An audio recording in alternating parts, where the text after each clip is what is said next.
Eli mä näin somessa yhden postauksen, mikä mua vähän ärsytti.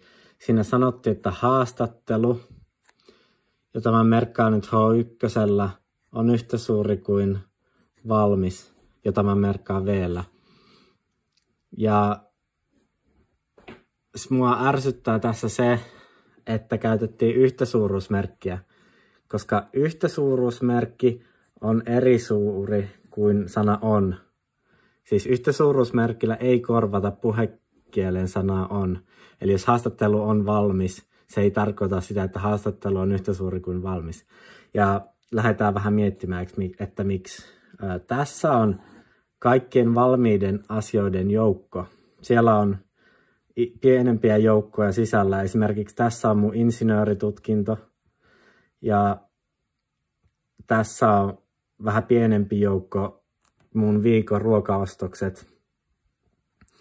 Ja sinne joukkoon kuuluu tää haastattelu 1. Ja miksi mä merkkaan haastattelu 1 on, että täällä sillä samalla henkilöllä voi olla jotain tulevia haastatteluita. Haastattelu 2 ja 3, jotka ei ole valmiita.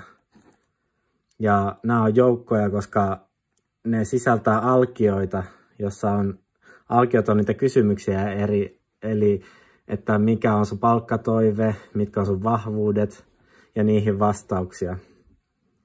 Eli tämäkin joukko sisältää alkioita. Niin jos me väitetään, että tämä haastattelu 1 on sama kuin valmis, niin silloin me väitetään samaan aikaan, että valmis on sama kuin haastattelu 1. Ja koska me huomataan, että valmis on paljon suurempi joukko kuin se haastattelu 1, niin me huomataan, että tämä väite ei päde. Eli väite on epätosi. Se, miten tämän olisi voinut korjata, olisi voinut sanoa, että haastattelu 1 on osajoukko, aito osajoukko valmiiden asioiden joukosta. Niin tämä mä olisin hyväksynyt kyllä vielä. Tämmöisiä ajatuksia.